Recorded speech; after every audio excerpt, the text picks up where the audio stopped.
الحمد لله رب العالمين والصلاة والسلام على أشرف الأنبياء وسيد المرسلين وعلى آله وصحبه ومن تبعهم بإحسان إلى يوم الدين.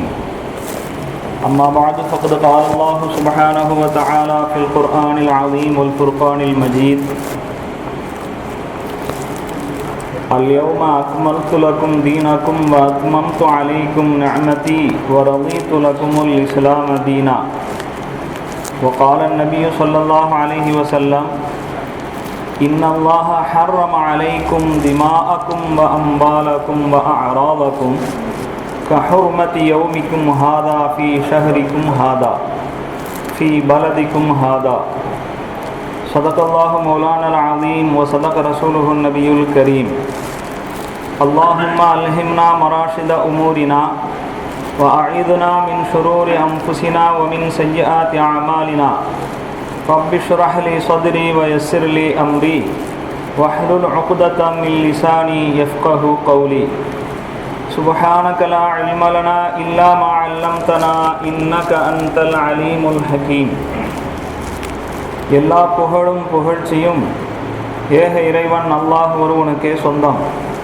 ஸலாத்தும் சலாமும் நம் பெருமானார் ரசூலுல்லாஹி ஸல்லல்லாஹு அலைஹி வஸல்லம் அன்னவர்கள் மீதும், அன்னாரின் வழிநடந்த சஹாபாக்கள், தாபிஈன்கள், தபா தாபிஈன்கள், ஷுஹதாக்கள், உலமாக்கள், நல்லவர்கள், நாதாக்கள், இங்கு கூடியிருக்கும் நம் அனைவரின் மீதும் அனைத்து முஸ்லிம்களின் மீதும் நிறைவாக கிடைக்கட்டுமாக. பேரன்பிற்கும் மிகுந்த மரியாதைக்கும் உரிய பெரியோர்களே, அன்பிற்கும் மிகுந்த பாசத்துக்கும் உரித்தான அன்பு சகோதரர்களே, சங்கைக்குரிய தாய்மார்களே, அஸ்ஸலாமு அலைக்கும் வரஹ்மத்துல்லாஹி வபரகாத்துஹு. ரப்புல் ஆலமீன் அல்லாஹு ஜல்ல ஷஅனுஹு வ தஆலாவின் மிக பெரும் அருளால் புனிதமான ஒரு வேளையில் ஒரு இனிய நிகழ்ச்சியிலே நாம் பங்கு கொண்டிருக்கிறோம். ஹஸரத் பெருமானார் ரசூலுல்லாஹி ஸல்லல்லாஹு அலைஹி வஸல்லம் அவர்கள் பிறந்த இந்த சிறப்பான மாதத்திலே 11 நாட்களாக ஹஸரத் ரசூலுல்லாஹி ஸல்லல்லாஹு அலைஹி வஸல்லம் அவர்களை பற்றிய அவர்களுடைய வாழ்க்கை, அவர்களுடைய நடைமுறைகளோடு தொடர்புடைய பல செய்திகளை பேசவும் கேட்கவும் அல்லாஹு தஆலா நமக்கு வாய்ப்பளித்தான். ஹஸரத் ரசூலுல்லாஹி ஸல்லல்லாஹு அலைஹி வஸல்லம் அவர்கள் மதீனா நகரத்திற்கு ஹிஜ்ரத் செய்து சென்ற பிறகு 10ஆம் ஆண்டிலே ஹஜ்ஜுடைய மாதம் வந்தபோது ஹஜ் செய்வதற்காக வேண்டி மக்காவை நோக்கி புறப்பட்டார்கள். ஹஸரத் ரசூலுல்லாஹி ஸல்லல்லாஹு அலைஹி வஸல்லம் அவர்கள் தங்களுடைய ஆயுளில் ஒரே ஒரு ஹஜ்ஜி தான் செய்திருக்கிறார்கள். அந்த ஹஜ்ஜிலே பெருமானார் ஸல்லல்லாஹு அலைஹி வஸல்லம் அவர்கள் மக்கமா நகரம் சென்று துல்ஹஜ் பிறை 8வது நாளிலே லுஹருக்கு முன்பதாகவே மினா என்ற அந்த மைதானத்துக்கு சென்று விடுகிறார்கள். மினா என்னும் அந்த மைதானத்திலே துல்ஹஜ் பிறை 8ஆம் நாளுடைய லுஹர், அசர், மக்ரிப், இஷா, மறுநாள் காலையினுடைய ஃபஜ்ர் 5 நேர தொழுகையை அங்கே நிறைவேற்றிவிட்டு மறுநாள் துல்ஹஜ் பிறை 9ஆம் நாள் அன்று சுபுஹ் தொழுகைக்கு பிறகு ஹஸரத் ரசூலுல்லாஹி ஸல்லல்லாஹு அலைஹி வஸல்லம் அவர்கள் அரஃபா மைதானத்தை நோக்கி பயணித்தார்கள். பெருமானார் ஸல்லல்லாஹு அலைஹி வஸல்லம் அவர்கள் ஹஜ் செய்த இந்த பயணத்தில் 1,24,000 சஹாபாக்கள், இன்னும் ஒரு அறிவிப்பின்படி 1,44,000 சஹாபாக்கள் குழுமி இருந்தார்கள். லட்சக்கணக்கான சஹாபாக்கள் குழுமி இருக்கும் அந்த அரஃபா பெருவழியில் ஹஸரத் ரசூலுல்லாஹி ஸல்லல்லாஹு அலைஹி வஸல்லம் அவர்கள் தம்முடைய தோழர்களுக்கு ஒரு உரை நிகழ்த்தினார்கள். அதைத்தான் ஹஸரத் ரசூலுல்லாஹி ஸல்லல்லாஹு அலைஹி வஸல்லம் அவர்களுடைய இறுதி பேருரை என்று வரலாற்றிலே சிறப்புப்படுத்தி சொல்லப்படுகிறது. பெருமானார் ஸல்லல்லாஹு அலைஹி வஸல்லம் அவர்கள் சுமார் 23 ஆண்டு காலங்கள் அந்த மக்களுக்கு மத்தியிலே ஏகத்துவ பிரச்சாரம் செய்தார்கள். அந்த மக்களை நல்வழிப்படுத்துவதற்காக வேண்டி பெரும் முயற்சி எடுத்தார்கள். அவர்கள் செய்த முயற்சி அவர்கள் செய்த பிரச்சாரத்தின் சாரம் இந்த உரையிலே அமைந்திருந்தது. அதனுடைய சுருக்கம் அவர்களுடைய இந்த உரையிலே அமைந்திருந்ததை பார்க்கிறோம். பெருமானார் ஸல்லல்லாஹு அலைஹி வஸல்லம் அவர்கள் ஆரம்பமாக ஐயுஹன்னாஸ் இஸ்மஉ கௌலி, மக்களே நான் சொல்வதை கேளுங்கள், ஏனென்றால் அடுத்த ஆண்டு இந்த இடத்தில் உங்களை நான் சந்திப்பேனா என்பது எனக்கு தெரியாது என்று ஹஜ்ரத் ரசூலுல்லாஹி ஸல்லல்லாஹு அலைஹி வஸல்லம் அவர்கள் சஹாபாக்களிடத்திலே மறைமுகமாக விடையும் கூறிவிட்டார்கள். பெருமானார் ஸல்லல்லாஹு அலைஹி வஸல்லம் அவர்கள் அடுத்தடுத்து இது போன்ற வாய்ப்புகள் உங்களுக்கு கிடைக்குமா என்று சொல்ல முடியாது, நான் சொல்வதை நல்ல முறையில் கவனித்து வைத்துக் கொள்ளுங்கள் என்று உணர்த்திவிட்டு முதலாவது ஒரு விஷயத்தை சொல்கிறார்கள்.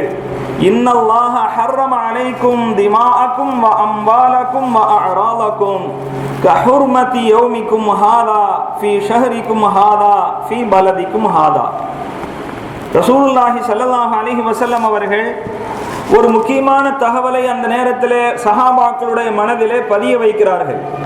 பதிய வைப்பதற்கு முன்பு அவர்களுடைய மனதிலே ஒரு எதிர்பார்ப்பை உண்டாக்குவதற்காக, இந்த நாள் எந்த நாள் என்று தெரியுமா, இந்த மாதம் என்ன மாதம் என்று தெரியுமா, இந்த ஊர் என்ன ஊர் என்று தெரியுமா என்று கேள்வி கேட்டார்கள் சஹாபாக்களிடத்தில். ஒவ்வொரு கேள்வியின் போதும் சஹாபாக்கள் எங்களுக்கு தெரியாது அல்லது அமைதியாக இருந்து விடுகிறார்கள். ஏனென்றால் அந்த ஹதீஸிலே விவரம் வருகிறது, ரசூலுல்லாஹி ஸல்லல்லாஹு அலைஹி வஸல்லம் அவர்கள் இவ்வாறு கேட்கிறார்கள் என்றால் அங்கு ஏதோ விவரம் இருக்கிறது. அவர்கள் கேட்டு நமக்கு தெரிந்த பதிலை நாம் சொல்லி அவர்கள் வேறு ஏதோ ஒரு பெயர் சொல்ல காத்திருப்பார்களே, ஆனால் அது அதிக பிரசங்கத்தனமாகிவிடும் என்பதனாலே அமைதியாக இருந்து விடுகிறார்கள். ஹஜ்ரத் ரசூலுல்லாஹி ஸல்லல்லாஹு அலைஹி வஸல்லம் அவர்களே சொல்கிறார்கள், இந்த மாதம், அதாவது துல்ஹஜ்ஜுடைய மாதம் கண்ணியமான மாதம், மக்கா என்னும் இந்த ஊர் கண்ணியம் வாய்ந்த ஊர், நாம் வீற்றிருக்கிற இந்த அரஃபாவுடைய நாள் மகத்துவம் மிக்க கண்ணியம் வாய்ந்த ஒரு நாள். இந்த நாளுக்கு கண்ணியம் இருப்பது போல, இந்த ஊருக்கு மரியாதை இருப்பது போல, இந்த மாதத்திற்கு மகிமை இருப்பது போல, உங்களுடைய உயிர்கள், உங்களுடைய பொருட்கள், உங்களுடைய மானங்கள் எல்லாமே கௌரவமானவை, எல்லாமே மதிப்பு மிக்கவை என்று ஹஜ்ரத் ரசூலுல்லாஹி ஸல்லல்லாஹு அலைஹி வஸல்லம் அவர்கள் அந்த நேரத்திலே சஹாபாக்களுடைய மனதிலே பதிய வைத்தார்கள். அல்லாஹு தஆலா மனிதர்களுடைய உயிரை கண்ணியமானதாக ஆக்கி வைத்திருக்கிறான். அது வீணானதாக அல்லது மதிப்பற்றதாக அல்லாஹ் விடவில்லை. உயிர் மட்டுமல்ல, மனிதன் சம்பாதித்து வைத்திருக்கக்கூடிய பொருட்கள், செல்வங்களுக்கும் இஸ்லாத்திலே மரியாதை இருக்கிறது, கண்ணியம் இருக்கிறது.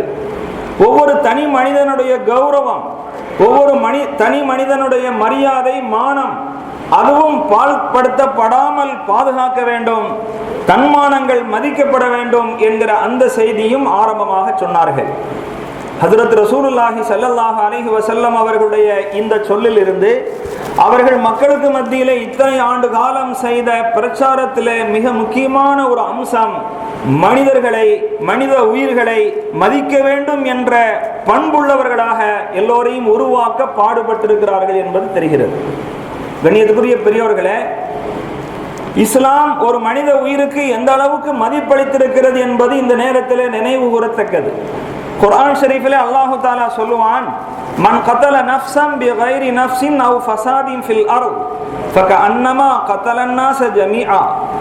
ஒருவன் இன்னொரு உயிரை கொலை குற்றத்திற்காக வேண்டி பழிவாங்குதல் என்பதும் இல்லாமல், அழிச்சாட்டியம், தீவிரவாத செயலில் ஈடுபட்ட குற்றம் எதுவும் இல்லாமல் அநியாயமாக கொன்றால் முழு மனித சமுதாயத்தையும் கொன்றவன் போல என்று அல்லாஹு தஆலா குர்ஆன் ஷரீஃபில் குறிக்காட்டுகிறான். ஒமன் அஹ்யாஹா, ஒரு மனித உயிரை ஒருவன் காப்பாற்றினான் என்று சொன்னால் ஒரு மனித சமுதாயத்தையே காப்பாற்றியவன் போல என்றும் அல்லாஹு தஆலா சொல்லி காட்டுகிறான். அப்படி என்றால் தனி மனித உயிர் என்பது எவ்வளவு மதிக்கப்படுகிறது என்பதை இங்கே நாம் சிந்தனை செய்து பார்க்க வேண்டும். அதனால்தான் போருடைய சூழ்நிலை என்பது வேறு. இந்த நேரத்தில் சிலருக்கு சந்தேகம் வரலாம், இஸ்லாம் சில சூழ்நிலைகளிலே போரை அனுமதித்து பல உயிர்கள் சேதப்படுத்தி இருக்கிறது என்பதாக எண்ணலாம். நாம் நன்கு சிந்தனை செய்து கொள்ள வேண்டும். அல்லாஹு தாலா சொல்லக்கூடிய அந்த வசனத்திலே ரெண்டு விஷயத்தை நீக்கிவிட்டு இது அல்லாத வேற காரணத்திற்காக வேண்டி ஒருவன் அநியாயமாக கொன்றால் என்று குறிப்பிடுகிறான். அதாவது ஒரு மனிதன் இன்னொரு மனிதனை அநியாயமாக கொலை செய்து விட்டதற்காக அந்த குற்றச் செயலுக்கு தண்டனை வழங்கும் விதத்திலே கொலை செய்த அந்த நபரை கொன்று விடுவது தவறல்ல, அது நியாயம். ஏனென்றால் வேறொரு உயிர் இழப்பை அவன் ஏற்படுத்தி இருக்கிறான். இதுபோன்று மனித உயிர்கள் சாதாரணமாக மக்கள் மனதிலே ஆகிவிடக் கூடாது என்று ஒரு படிப்பினை தர வேண்டும் என்று சொன்னால் இதுபோன்று செய்தால் நம்மளுடைய உயிரும் போய்விடும் என்ற பயத்தை உண்டாக்க வேண்டும். அதற்காக பழிக்கு பழி என்ற பழிக்கு பழி என்கிற அந்த தண்டனையை மார்க்கம் அறிமுகம் செய்திருக்கிறது. அதே போல பல உயிர்களுக்கு சேதத்தை உண்டாக்கும் விதத்திலே தெரியாமல் குழப்பம் செய்வதும் தீவிரவாத பயங்கரவாத செயல்களில் ஈடுபடுவதும் கூட அப்படிப்பட்டவர்களை தண்டிப்பது, அப்படிப்பட்டவர்களுக்கு மரண தண்டனை வழங்குவது என்பது தனி விஷயம். அதையெல்லாம் நீக்கிவிட்டு தான் அல்லாஹு தாலா இவைகள் தவிர அநியாயமாக ஒரு உயிர் கொல்லப்படுமானால் அதுதான் ஒரு மனித சமுதாயத்தையே கொன்று விட்டதற்கு சமம் என்று குறிப்பிடுகிறான். இங்கே போருடைய சூழ்நிலை என்பது எதற்காக போர் அனுமதிக்கப்பட்டது என்பதை நாம் ஆராய்ந்து பார்ப்போமையானால் உண்மையில் மனித உயிருக்கு மதிப்பு அளித்ததனால் தான் போருக்கு அல்லாஹ் அனுமதி தந்தான். யாரிடத்தில் போர் செய்யப்பட்டதோ, போரின் மூலமாக யார் தோற்கடிக்கப்பட்டார்களோ அவர்கள் மனித உயிர்களை துச்சமாக கருதினார்கள், மதிப்பற்றதாக கருதினார்கள்.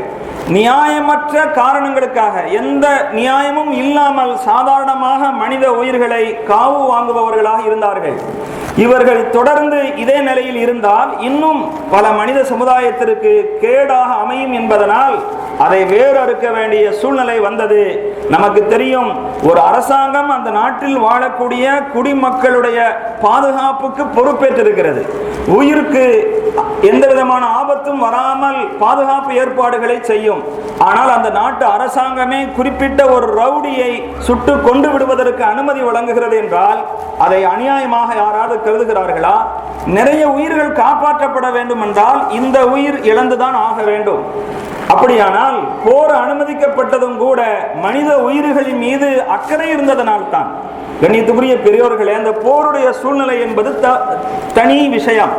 அந்த போர் சூழ்நிலையிலும் கூட ரசூலுல்லாஹி ஸல்லல்லாஹு அலைஹி வஸல்லம் அவர்கள் போர் வீரர்களை அனுப்பி வைக்கிற போது கண்டிப்புடன் சொல்லி அனுப்புவார்கள், உங்களோடு சண்டை செய்வதற்கு சக்தி இல்லாத பலகீனமான பெண்களை நீங்கள் கொல்லக்கூடாது, சிறுவர்களை கொல்லக்கூடாது, வயது முதிர்ந்த வயோதிகர்களை நீங்கள் கொல்லக்கூடாது என்றெல்லாம் சொல்லி அனுப்புவார்கள் என்பதை நாம் பார்க்கிற போது இஸ்லாத்திலே போர் அனுமதிக்கப்பட்டதற்கான சரியான காரணத்தை நாம் அங்கே புரிந்து கொள்ள முடிகிறது. போர் சம்பந்தமான அனுமதி வசனம் முதலில் இறங்கிய போதே என்ன சொல்கிறது என்பதை நாம் கவனிக்க வேண்டும். போர் தொடுக்கப்பட்ட மக்களுக்கு எதிர்த்து தாக்குவதற்கு அனுமதி வழங்கப்பட்டது. அநியாயம் இழைக்கப்பட்டார்கள் என்கிற காரணத்தினால், தன் மீது அநீதி இழைக்கப்படுகிற போது எனக்கு இன்னொருவன் அநியாயம் செய்யாமல் இருப்பதற்கு தகுந்த பாதுகாப்பு ஏற்பாட்டை தற்காப்பு ஏற்பாட்டை நான் செய்து ஆக வேண்டும். அதுவும் கூட என்னுடைய உயிரின் மீது அக்கறை கொண்டுதான் அந்த சட்டத்தை மார்க்கம் சொல்லியிருக்கிறது. கணியத்துக்குரிய பெரியவர்களே, இது மட்டுமல்ல, இன்னும் சில விஷயங்களை நாம் யோசித்து பார்க்கலாம். இஸ்லாம் என்பது மனிதனுக்கு இந்த உலகத்தில் இருக்கிற பொருட்களிலே சிலவற்றை ஹலால் என்றும், அதாவது பயன்படுத்துவதற்கு அனுமதிக்கப்பட்டது என்றும், பயன்படுத்துவது தடுக்கப்பட்டது விலக்கப்பட்டது ஹராம் என்றும் வகைப்படுத்தி சொல்லியிருக்கிறது. ஆனால் ஒரு மனிதன் அவனுடைய உயிரை காப்பாற்றிக் கொள்வதற்காக ஹராம் என்று சொல்லப்பட்ட அந்த பொருளை தவிர வேறு எதுவுமே அவன் பெற்றுக்கொள்ளவில்லை. அப்படிப்பட்ட ஒரு தர்ம சங்கடமான சூழ்நிலையில் சிக்கிக் கொண்டான். இப்பொழுது ரெண்டே நிலைதான், ஒன்று சாக வேண்டும் அல்லது ஹராமை சாப்பிட்டு உயிரை காப்பாற்றிக் கொள்ள வேண்டும். இதை தவிர வேறு வழியே இல்லை என்கிற போது உயிரை காப்பாற்றிக் கொள்ளும் அளவுக்கு ஷரியத் தன்னுடைய பலமான தடை சட்டத்தை கூட அகற்றி அவனுடைய உயிரை காப்பாற்றுவதற்கு வழிவகை செய்திருக்கிறது. மது அருந்துவது என்பது ஹராம். ஆனால் ஒரு சூழ்நிலையிலே ஒரு மனிதன் இப்படிப்பட்ட இடத்திலே சிக்கிக் கொண்டான்.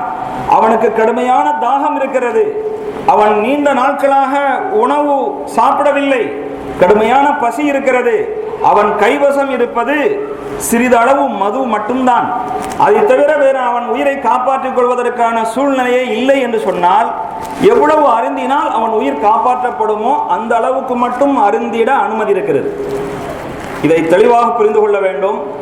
நான் என்ன சொல்ல வருகிறேன் என்பதுடைய நோக்கத்தை சரியாக புரிந்து கொள்ள வேண்டும். ஏனென்றால் அரைகுறையாக மேலோட்டமாக அல்லது வேற ஏதாவது ஒரு சிந்தனையில கேட்டுட்டு போனா அஜர்த்து கொஞ்சம் மது குடிச்சுக்கலான்னு சொல்லியிருக்கிறாரு அப்படின்றவாங்க. ஒரு மது ஒழிப்பு பிரச்சார குழு ஊரா போய் மது ஒழிப்பு பிரச்சாரம் செஞ்சுதாமா.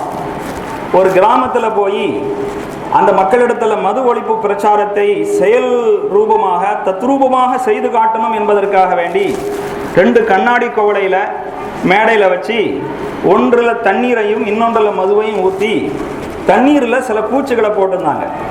உயிரோடு அது துடிச்சுக்கிட்டு கிடந்தது. அந்த பூச்சியை எடுத்து மது இருக்கக்கூடிய கண்ணாடி குவளையில் போட்டாங்க, செத்து போச்சு. அங்கே இருக்கிற ஒரு கிராமவாசியை கூப்பிட்டு இதிலிருந்து உனக்கு என்ன தெரியுது? அவன் சொன்னால் வயிற்றில் உள்ள பூச்சிலாம் மது சாப்பிட்டா செத்து போயிடும்னு தெரியுது அப்படின்னா. அவங்க சொல்ல வர்றதனுடைய நோக்கத்தையே அவங்க தவறாக புரிந்து கொள்ளக்கூடிய வாய்ப்பு இருக்கிறது. கண்ணியத்துக்குரிய பெரியவர்களே, ஒருத்தர் திருமணத்துக்கு முன்பு மது அருந்தும் பழக்கம் உள்ளவர் திருமணமான பிறகு தன்னுடைய நண்பரிடத்தில் சொன்னாராம், குடியை கெடுக்கும்னு சொன்னாங்க, ரொம்ப சரியாகத்தான் இருக்கு. ஏப்பா உன் குடும்பத்தில் நீ குடிக்கிறதுனால பிரச்சனை ஆயிடுச்சா? இல்லை, கல்யாணத்துக்கு முந்தி வரையிலும் நிம்மதியாக குடிச்சிட்டு போயிட்டு வந்துக்கிட்டு இருந்தேன். கல்யாணம் ஆகி குடும்பம் குடித்தனமாக ஆன பிறகு கண்டிஷன் போட்டாங்க, நீலாம் சாராயம் குடிக்கக்கூடாது அப்படின்னு. இந்த குடித்தனம் என்னுடைய குடிப்பழக்கத்துக்கு இடைஞ்சலாயிருச்சு அப்படின்னு அவன் விளங்கிட்டான். குடியை கெடுக்கும் அப்படிங்கிறதுக்கு தலைகீழான ஒரு அர்த்தம். இது மாதிரி நம்ம புரிஞ்சிடக்கூடாது. நான் சொல்றது ஹராம் என்று தடுத்திருக்கிற இஸ்லாம் ஹராமுடைய விஷயத்தில் அதனுடைய எல்லைக்கு முன்னாலே எச்சரிக்கிறது. அப்படிப்பட்ட சூழ்நிலையில உயிர் அதை விட முக்கியமானது. இஸ்லாம் சொல்லக்கூடிய ஹராமை நீ பேண வேண்டும் என்பதை விட உன்னுடைய உயிர் காப்பாற்றப்பட வேண்டும் என்பது அவ்வளவு முக்கியமானது என்பதை அல்லாஹு தாலா இது போன்ற சட்டங்களின் மூலமாக உணர்த்தி காட்டியிருக்கிறான். ஒருவர் தொழுகையில் ஈடுபட்டு கொண்டிருக்கிறார். தொழுகை என்பது எவ்வளவு உயர்ந்த வணக்கம் நமக்கு தெரியும். தொழுது கொண்டிருக்கிற ஒரு மனிதர் தன்னுடைய இறைவனோடு உரையாடுகிறார் என்றார்கள் ஹஜ்ரத் ரசூலுல்லாஹி ஸல்லல்லாஹு அலைஹி வஸல்லம். யுனாஜி ரப்பஹு, தன்னுடைய இறைவனோடு ரகசியம் பேசுகிறார், சம்பாஷணை புரிகிறார் என்று ஹஜ்ரத் ரசூலுல்லாஹி ஸல்லல்லாஹு அலைஹி வஸல்லம் அவர்கள் சொன்னார்கள். தொழுகையினுடைய முக்கியத்துவத்தை உணர்த்தும் பல ஹதீசுகள் நமக்கு தெரியும். அவ்வளவு முக்கியத்துவம் வாய்ந்த ஒரு தொழுகையை நிறைவு செய்து கொண்டிருக்கிற ஒருவர் தன்னுடைய கண்ணுக்கு முன்னால் இன்னொரு மனிதனுக்கு ஆபத்து ஏற்படுகிறது, உயிர் சேதம் ஏற்படும் ஆபத்தில் அவர் சிக்கிக்கொள்வதாக பார்க்கிறார் என்றார். ஒரு பயணத்தில் போயிருந்த ஒரு மைதானத்தில் தொழும்போது ஒரு கண் தெரியாத ஒருவர் ஒரு குழியில போய் விழ போறது மாதிரி பார்க்கிறோம். அல்லது வீட்டில் ஒரு அம்மா தொழுது கொண்டு இருக்கிற போது பக்கத்து வீட்டு பிள்ளைங்க சின்ன பிள்ளைங்க நெருப்புல விளையாடுறாங்க அல்லது சூடா உள்ள ஒரு பொருளுக்குள்ள விழுந்துறது மாதிரி ஒரு சூழ்நிலையை பார்க்கிறாங்கன்னு சொன்னா தொழுகையை கண்டிப்பா முறித்திட்டு அவர்களை காப்பாற்ற வேண்டும். தொழுகை என்பது முக்கியமாயிற்று. இப்பொழுது நாம் என்ன செய்வது என்றெல்லாம் யோசிக்க வேண்டியதில்லை. இந்த தொழுகைக்கு எவ்வளவு முக்கியத்துவம் தந்திருக்கிறதோ அதை விடவும் ஒரு மனித உயிருக்கு தந்திருக்கிறது. நான் சொல்வது அந்த குழந்தை உன் வீட்டு குழந்தையாக இருந்தால்தான் என்பதோ அல்லது பக்கத்து வீட்டு குழந்தையாக இருந்தால்தான் என்பதோ அல்லது அது முஸ்லிமான குழந்தையாக இருந்தால்தான் என்பதோ கிடையாது. ஒரு மனித உயிர் என்கிற அடிப்படையிலே அது சேதப்படாமல் பாதுகாக்க வேண்டும் என்பது நியதி. கண்ணியத்துக்குரிய பெரியவர்களே, இதைத்தான் ஹஜ்ரத் ரசூலுல்லாஹி ஸல்லல்லாஹு அலைஹி வஸல்லம் அவர்கள் தம்முடைய இறுதி உரையிலே அழுத்தமாக சொன்னார்கள். உங்களுடைய உயிர்கள் என்பது கண்ணியம் வாய்ந்தவை, அது சர்வ சாதாரணமாக மதிப்பற்றதாக கருதப்படக்கூடாது. அதே போன்று பொருட்கள் என்பது இஸ்லாத்திலே பொருட்களுக்கு ஒரு மதிப்பு இருக்கிறது. பொருளை பற்றிய மோகம் உள்ளத்தில் வரக்கூடாது என்பதற்காக வேண்டி அந்த பொருள் ஆசையினால் ஏற்படக்கூடிய தீங்குகளை விளக்குவது என்பது வேறு விஷயம். அந்த பொருளாதாரம் தான் பல நன்மைகளுக்கு காரணமாக அமைகிறது என்பதை இஸ்லாம் ஏற்றுக்கொள்கிறது.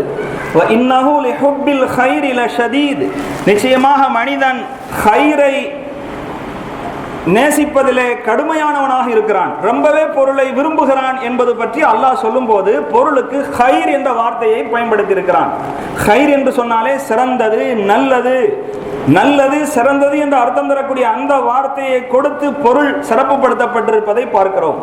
ஹஜ்ரத் ரசூலுல்லாஹி ஸல்லல்லாஹு அலைஹி வஸல்லம் அவர்கள் சொல்வார்கள், மன் குத்தில தூன மாலிஹி ஃபஹுவ ஷஹீதுன்.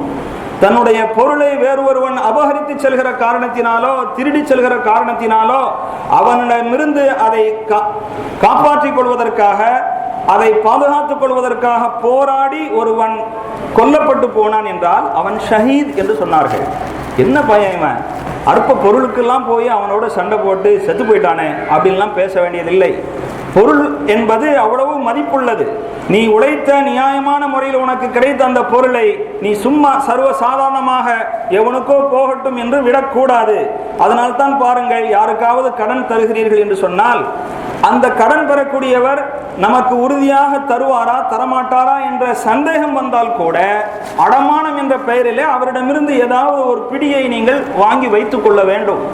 உங்களுடைய பொருளை அவன் நான் தந்து விடுவேன் என்று சும்மா வாயால் சொல்லிவிட்டு ஏமாற்றி செல்லும் அளவுக்கு உங்களுடைய பொருள் ஒன்றும் சாதாரணமானதல்ல, மதிப்பற்றதல்ல என்பதனாலே அல்லாஹு தாலா அடமானம் வைப்பது பற்றி குர்ஆன் ஷரீஃபிலே சொல்லி காட்டுகிறான். கண்ணியத்துக்குரிய பெரியோர்களே, அல்லாஹு தாலா குர்ஆன் ஷரீஃபிலே அனாதைகளுடைய பராமரிப்பை பற்றி சொல்லி வருவான். ஒருவருடைய சகோதரர் வஃபாத்தாகிவிட்டார், அந்த சகோதரருக்கு பிள்ளை இருக்கிறது அப்படின்னா அந்த சகோதரருடைய பிள்ளையை இவர் எடுத்து வளர்க்கிறார். சகோதரரின் பெயரில் இருந்த சொத்துக்கள் எல்லாம் அனாதைகளுக்கு உரிய முறையிலே பங்கீடு செய்யப்படுகிறது என்றாலும் இப்பொழுது அவர்கள் இருக்கிற அந்த பருவத்திலே அந்த பொருளை நிர்வகிக்க முடியாது. எனவே வலி என்ற பெயரிலே சகோதரராகிய இவர் நிர்வகிப்பதாக வைத்துக் கொண்டால் சிறுவர்கள் வளர்ந்து வாலிபர்களாக ஆன பிறகு அவர்களிடத்தில் பொருளை ஒப்படைத்து விட வேண்டும். அந்த பொருளை, அந்த செல்வத்தை நிர்வகிக்கக்கூடிய திறமை அவர்களிடத்தில் வந்து விடுமானால் அவர்களிடத்தில் ஒப்படைக்க வேண்டும். ஆனால் பருவ வயதை அடைந்தும் கூட பொருளை பற்றிய லாபம் நஷ்டமெல்லாம் சரிவர தெரியாத, கையில் கொடுத்தால் சில நாட்களிலே பாழாக்கி விடுவார்கள் என்கிற சூழ்நிலை இருக்குமானால் அப்பொழுது பொருளை அவர்களிடத்தில் ஒப்படைக்காமல் அவர்கள் விவரமுள்ளவர்களாக மாறும் வரை நீங்களே நிர்வகிக்கலாம். வலா துஅது சுஃபஹா அம்வாலகுமுல்லதி ஜஅலல்லாஹு லகும் கியாமன். உங்களுக்கு வாழ்வாதாரமாக அல்லாஹ் ஏற்படுத்தியிருக்கிற அந்த செல்வத்தை விவரமில்லாதவர்களிடத்தில் கொடுத்து விட வேண்டாம் என்று அல்லாஹு தஆலா தடுக்கிறான். ஃபைன் ஆனஸ்தும் மின்ஹும் ருஷ்தன்.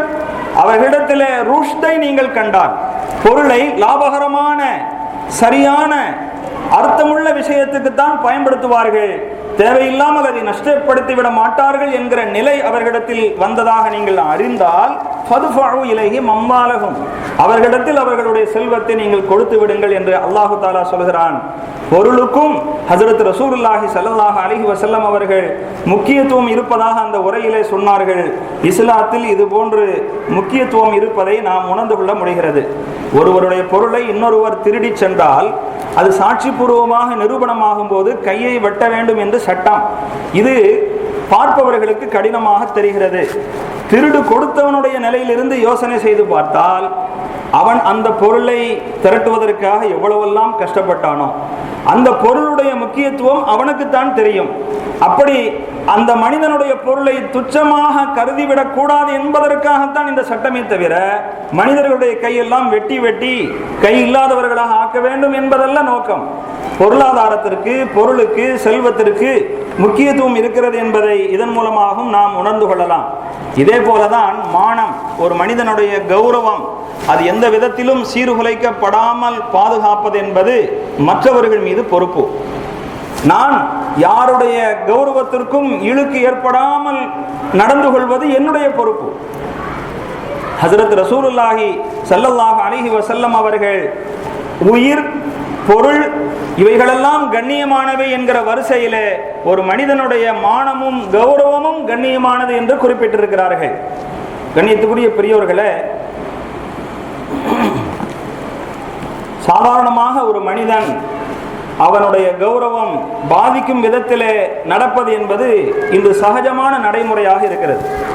மற்றவர்களுக்கு மத்தியிலே ஒருவரை கண்ணியக்குறைவாக பேசுவது, அதே போல ஒரு மனிதன் செய்யாத குற்றத்தை அவன் மீது பழி போட்டு 4 பேருக்கு மத்தியிலே கேவலப்படுத்துவது, இதுவெல்லாம் ஒரு மனிதனுடைய மானத்தை பாதிக்கின்ற விஷயம். அதனால்தான் மார்க்கம் அதை வன்மையாக தடுத்திருக்கிறது. ஒரு பத்தினி பெண்ணின் மீது விபச்சார குற்றம் சாட்டி அதற்கு தகுந்த சாட்சிகளை நிரூபிக்க முடியவில்லை என்று சொன்னால், இவன் இட்டுக்கட்டியவன், ஒரு பெண்ணுடைய தன்மானத்தை குறைத்தவன் என்பதனாலே அவனுக்கு 80 கசையடி தண்டனையாக கொடுக்கப்படுகின்ற சட்டம் இஸ்லாத்தில் இருக்கிறது. அப்படி என்றால் இவன் யாருடைய மானத்திலும் விளையாண்டு விடக்கூடாது, சுயமரியாதையிலே இவன் தலையிடக்கூடாது என்பதற்காக வேண்டி இது போன்று சட்டம் சொல்லப்பட்டிருக்கிறது. நான் ஏற்கனவே குறிப்பிட்டேன், மது அருந்துவது என்பது ஹராம். ஹராம் என்று சொன்னதற்கான பல காரணங்கள் இருந்தாலும் ஒரு முக்கியமான காரணம் என்ன என்று நாம் யோசித்து பார்ப்போமேயானால், மது அருந்தும் பழக்கமுள்ள ஒரு மனிதன் நிச்சயமாக இன்னொரு மனிதனுடைய கௌரவத்தை சீர்குலைப்பவனாக அவன் நடந்து விடுவதற்கு அதிக வாய்ப்புகள் இருக்கிறது. நீங்க நல்லா பாருங்க, கண்ணியமானவராக இருப்பார், ஒரு ஊரில் ரொம்ப மதிக்கப்படக்கூடியவராக இருப்பார். ஆனால் அவர் ஒரு வழியாக நடந்து போகும்போது அங்கே ஒரு குடிகாரன் அவரை கூட சர்வசாதாரணமான வார்த்தைகளால் திட்டி விடுவதுண்டு, பேசி விடுவதுண்டு. அதனால் அவருடைய கௌரவத்திற்கும் அவருடைய சுயமரியாதைக்கும் எவ்வளவு பெரிய பாதிப்பு ஏற்பட்டிருக்கிறது என்பதை நாம் உணர்வோம். ஒரு கால் அடுத்தவர்களுடைய தன்மானத்தில் எதுவும் பாதிப்பு ஏற்படுத்தாவிட்டாலும் தனிப்பட்ட அவனுடைய தன்மானத்துக்கு இழுக்கு ஏற்படும் விதத்திலாவது அவன் நடந்து கொள்வான். குப்பைகள் எல்லாம் போடப்பட்டிருக்கிற அந்த இடத்துல போய் வீழ்ந்து கிடப்பான். அவனுடைய ஆடைகள் எல்லாம் அலங்கோலமானதாக அங்கும் இங்குமாக விலகி இருக்கும். என்ன செய்கிறோம் என்றே தெரியாது, எங்கு இருக்கிறோம் என்றே தெரியாது. போகிற வருகிற எல்லோரும் வேடிக்கை பொருளாக பார்ப்பார்கள். ஒரு மனிதன் என்ன, ஒரு மனிதனுடைய கண்ணியம் கௌரவம் என்ன இவ்வளவு சாதாரணமானதா? அவ்வாறு இருக்கக்கூடாது. மனிதா, உனக்கென்று ஒரு மரியாதையும் ஒரு அந்தஸ்தும் இருக்கிறது என்பதனாலே உன்னுடைய மரியாதையும் கௌரவத்தையும் கெடுக்கக்கூடிய இது போன்ற செயல்களில் நீ ஈடுபடக்கூடாது என்று மார்க்கம் தடுக்கிறது. ஹஜ்ரத் ரசூலுல்லாஹி ஸல்லல்லாஹு அலைஹி வஸல்லம் அவர்கள் சொல்வார்கள், லா தசுப்பு ஆபாஅக்கும். பொதுவாக ஒரு மனுஷனுக்கு இன்னொரு மனுஷன் மீது கோபம் வந்துச்சுன்னு சொன்னால் உடனே அவர்களுடைய தாய் தந்தையர்களை குறித்து பேச ஆரம்பித்து விடுவதுண்டு. அவ்வாறு பேசி 4 பேர்கள் சிரிக்கிற விதத்தில் திட்டுவதுண்டு. அதுவும் இன்னொரு மனிதனுடைய தன்மானத்தை குறைக்கின்ற நடைமுறைதான். ஹஸரத் ரசூலுல்லாஹி ஸல்லல்லாஹு அலைஹி வஸல்லம் அவர்கள் சொல்வார்கள், சிபாபுல் முஸ்லிமி ஃபுசூகுன். ஒரு முஸ்லிமை திட்டுவது என்பது பாவம். இன்னொரு ஹதீஸில் நீங்கள் உங்களுடைய தாய் தந்தையர்களை திட்டாதீர்கள் என்று சொன்னார்கள். சஹாபாக்கள் ஆச்சரியமாக கேட்டார்கள், எங்களில் யார் தாய் தந்தையர்களை திட்டுவா? அப்படி இல்லை, நீ யாருடைய தாய் தந்தையாவது திட்டுவ, அவன் கோபம் வரும்போது என்ன செய்வான்? அதுக்கு பதிலாக உன்னுடைய தாய் தந்தையர்களை திட்டுவான். உன்னுடைய தாய் தந்தையர்களுடைய கௌரவமும் கண்ணியமும் காற்றில் பறப்பதற்கு நீதான் வழி ஏற்படுத்தி கொடுத்தாய். இந்த விதத்தில் கூட நீ ஒரு மனிதனுடைய கௌரவ குறைச்சலுக்கு காரணமாகிவிடக் கூடாது என்று ஹஜ்ரத் ரசூலுல்லாஹி ஸல்லல்லாஹு அலைஹி வஸல்லம் அவர்கள் சொன்னார்கள் என்றால், ஒரு தனி மனித கௌரவம் என்பதும் மானம் என்பதும் சுயமரியாதை என்பதும் இஸ்லாத்திலே எந்த அளவுக்கு மதிக்கப்படுகிறது என்பதை நாம் சிந்தனை செய்து பார்க்க வேண்டும். ஒரு ஹதீஸிலே வரும், ஒரு முஸ்லிமான மனிதன் இன்னொரு மனிதருடைய கௌரவம் தன்மானத்திற்கு இழுக்கு குறைவு ஏற்படும் போது அதை தடுக்கவில்லை என்றால், இவனுக்கு இது போன்ற பிரச்சனைகள் வரும்போது அல்லாஹு தாலா உதவ மாட்டான்.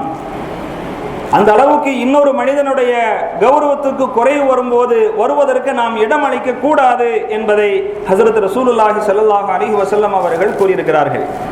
அந்த இறுதி பேருரையிலே இரண்டாவதாக சொன்னார்கள், குல்லுக்கும் மின் ஆதம் வ ஆதமு மின் துராபின். நீங்கள் எல்லோரும் ஆதம் என்கிற ஒரு தந்தையிலிருந்து வந்தவர்கள். அந்த ஆதம் மண்ணில் இருந்து படைக்கப்பட்டவர்கள். ஹஜ்ரத் ரசூலுல்லாஹி ஸல்லல்லாஹு அலைஹி வஸல்லம் அவர்கள் இதை அந்த இடத்திலே சொல்வதன் மூலமாக சமத்துவ உணர்வை வளர்க்கிறார்கள். அரபியர்களிடத்தில் நிற இன மொழி வேறுபாடு என்பது தலைவிரித்தாடியது. மனிதனை நிறத்தால் மொழியால் இன்ன பல காரணங்களால் கூறு போடுபவனாக இருந்தான். அரபியர்கள், அதுவும் குறைஷ் குலத்தவர்கள், மக்களிலேயே நாம் தான் மிக உயர்ந்த குலம் என்று கருதி வந்தார்கள். மற்றவர்களை எல்லாம் சக மனிதராகவே மதிப்பதில்லை. இப்படி மனிதர்களுக்குள்ளே இன வெறி, ஜாதி வெறி, மொழி வெறி, நிறவெறி இது போன்றவைகளை எல்லாம் களையும் விதத்திலே ஹஜ்ரத் ரசூலுல்லாஹி ஸல்லல்லாஹு அலைஹி வஸல்லம் அவர்கள் பாடுபட்டார்கள் என்பதற்கு ஒரு அடையாளம் தான் அவர்களுடைய இறுதி உரையின் சுருக்கத்திலே இதையும் சொல்லியிருக்கிறார்கள். அல்லாஹு தஆலா குர்ஆன் ஷரீஃபிலே இன்னா ஹலக்னாக்கும் மின் தகரின் வ உன்ஸா, உங்கள் எல்லோரையும் ஒரு ஆண் பெண்ணிலிருந்து நாம் படைத்தோம் என்று சொல்கிறான். இது மனிதா, நீ இன்றைக்கு பல்வேறு நிலையில் இருக்கலாம். இப்படிப்பட்ட வேற்றுமைக்கான காரணம் வேறு. அதை வைத்து நீ உனக்கிடையிலே சண்டையிட்டுக் கொள்ளாதே, அடித்துக் கொள்ளாதே. நீங்கள் எல்லோரும் ஏற்கனவே எப்படி இருந்தீர்கள் என்ற பழைய நிலைமையை சிந்தித்து பாருங்கள் என்று அல்லாஹு தஆலா இங்கே இந்த வசனத்தின் மூலமாக நமக்கு சமத்துவ உணர்வை போதிக்கிறான். மதத்தால், மொழியால், நாட்டால், நிறத்தால் வேறுபட்டவர்களாக இருக்கலாம், எல்லோரும் ஒரு தாய் மக்கள். அல்லாஹு தஆலா இந்த அளவுக்கு குர்ஆன் ஷரீஃபில் சொன்னது போல ரசூலுல்லாஹி ஸல்லல்லாஹு அலைஹி வஸல்லம் அவர்களும் இனவெறி தலை விரித்தாடிய அந்த மக்களுக்கு மத்தியிலே செய்த மாபெரும் புரட்சி, அதனுடைய விளைவாக சமத்துவ உணர்வு உள்ளவர்களாக சஹாபாக்கள் திகழ்ந்தார்கள். 1,00,000க்கும் மேற்பட்ட சஹாபாக்கள் குழுமி இருக்கிற அந்த இடத்திலே பல்வேறு மொழி பேசுபவர்கள் இருந்தார்கள், பல நிறத்தவர்கள் இருந்தார்கள். வரலாற்றிலே நாம் பார்க்கிறோம், ஹஜ்ரத் அப்துர் ரஹ்மான் இப்னு அவுஃப் ரலியல்லாஹு அன்ஹு அவர்களுடைய சகோதரியை ஹஜ்ரத் பிலால் ரலியல்லாஹு அன்ஹு அவர்கள் திருமணம் முடித்துக் கொண்டார்கள். நாம் யோசித்து பார்க்க வேண்டும். பிலால் ரலியல்லாஹு அன்ஹு அவர்கள் அதுக்கு முன்பு வரையிலும், இஸ்லாத்திற்கு முன்பு வரையிலும் கருப்பு நிற அடிமை, அவர்களை ஒரு மனித பிறவி என்று கூட அரபியர்கள் கருதுவதில்லை, மிக கொடூரமாக நடத்தி வந்தார்கள். அப்படிப்பட்ட சூழ்நிலையில் இருந்த பிலால் ரலியல்லாஹு அன்ஹு அவர்களுக்கு குறைஷ் குலத்திலே ஒரு பெண் திருமணம் செய்து கொள்வதற்கு கூட தயங்காத அளவுக்கு மனப்பக்குவத்தை அந்த சஹாபாக்களுக்கு மத்தியிலே உண்டாக்கினார்கள் என்றால் ஹஜ்ரத் ரசூலுல்லாஹி ஸல்லல்லாஹு அலைஹி வஸல்லம் அவர்கள் சமத்துவ உணர்வை வளர்ப்பதற்காக வேண்டி எவ்வளவு பாடுபட்டார்கள் என்பதை நாம் புரிந்து கொள்ள முடிகிறது. அடுத்ததாக அந்த உரையிலே அலா குல்லு ஷைஇன் மின் அம்ரில் ஜாஹிலியத்தி தஹ்த கதமைய மௌலூ, தெரிந்து கொள்ளுங்கள், அறியாமை கால பழக்க வழக்கங்கள் அனைத்தும் என்னுடைய பாதத்துக்கு கீழே புதைக்கப்படுகிறது என்று சொன்னார்கள். அறியாமை காலத்திலே பல நியாயமற்ற பழக்க வழக்கங்கள் அந்த மக்களிடத்தில் இருந்தது. பெண் கொடுமை அவர்களிடத்தில் இருந்தது, மூட நம்பிக்கைகள் இருந்தது, இனவெறி இருந்தது, சர்வசாதாரணமாக மனிதர்களுடைய உயிரை கொன்றுவிடக்கூடிய பழக்கம் இருந்தது, மிருகத்தனமான வாழ்க்கை இருந்தது, மற்றவர்களுடைய பொருட்களை சூறையாடக்கூடிய ஒரு குணம் இருந்தது. இது எல்லாம் என்னுடைய பாதத்துக்கு கீழே புதைக்கப்படுகிறது என்று ஹஜ்ரத் ரசூலுல்லாஹி ஸல்லல்லாஹு அலைஹி வஸல்லம் அவர்கள் அந்த சமயத்திலே குறிப்பிட்டார்கள். அதற்கு அடுத்தபடியாக பெண்களுடைய உரிமையை பற்றியும் பேசினார்கள். பெண்கள் அவர்கள் உங்களுடைய அல்லாஹ்வுடைய புறத்திலிருந்து உங்களுடைய கையில் அமானிதமாக தரப்பட்டவர்கள், அவர்களிடத்திலே நல்ல விதமாக நீங்கள் நடந்து கொள்ள வேண்டும். ஒரு பெண் கணவனுக்கு செய்ய வேண்டிய பொறுப்பு என்னவென்றால், கணவன் விரும்பாதவர்களை தன்னுடைய இல்லத்தில் அனுமதிக்க கூடாது. அவ்வாறு நீங்கள் விரும்பாதவர்களை அந்த பெண்கள் இல்லத்தில் அனுமதித்தார்கள் என்று சொன்னால் அவர்களை காயம்படாத விதத்திலே நீங்கள் அடிக்கலாம். அதாவது உங்களுடைய சொல்லுக்கு கட்டுப்படாமல் மீறி நடக்கிற போது அவர்களை கண்டிப்பதற்கான உரிமை உங்களுக்கு இருக்கிறது. அந்த கண்டிப்பு ஒரு வரம்புக்கு உட்பட்டு இருக்கணும். அது அவர்களுடைய உடலை காயப்படுத்தி விடும் அளவுக்கு இருக்கக்கூடாது என்று ஹஜ்ரத் ரசூலுல்லாஹி ஸல்லல்லாஹு அலைஹி வஸல்லம் அவர்கள் சொன்னார்கள்.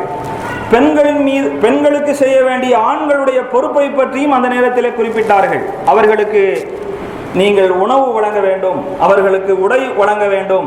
இது போன்ற ஹஜ்ரத் ரசூலுல்லாஹி ஸல்லல்லாஹு அலைஹி வஸல்லம் அவர்கள் அந்த உரையிலே மிக தம்முடைய வாழ்க்கையில் செய்த ஒட்டுமொத்த பிரச்சாரத்தின் சுருக்கத்தை அங்கே தந்தார்கள். குர்ஆன் ஹதீஸுக்கு முக்கியத்துவம் தர வேண்டும். இந்த இரண்டிலும் சொல்லப்பட்டதற்கு முரணான, சொல்லப்பட்டதிலிருந்து மாற்றமான விஷயங்களை நீங்கள் ஏற்பதற்கு முன் வரக்கூடாது. உங்களுக்கு வாழ்க்கையிலே இழிவும் அழிவும் வராமல் பாதுகாக்கப்பட வேண்டும் என்று சொன்னால் இதை நீங்கள் வலுவாக பற்றி பிடித்துக் கொள்ள வேண்டும் என்றும் ஹஜ்ரத் ரசூலுல்லாஹி ஸல்லல்லாஹு அலைஹி வஸல்லம் அவர்கள் சொன்னார்கள்.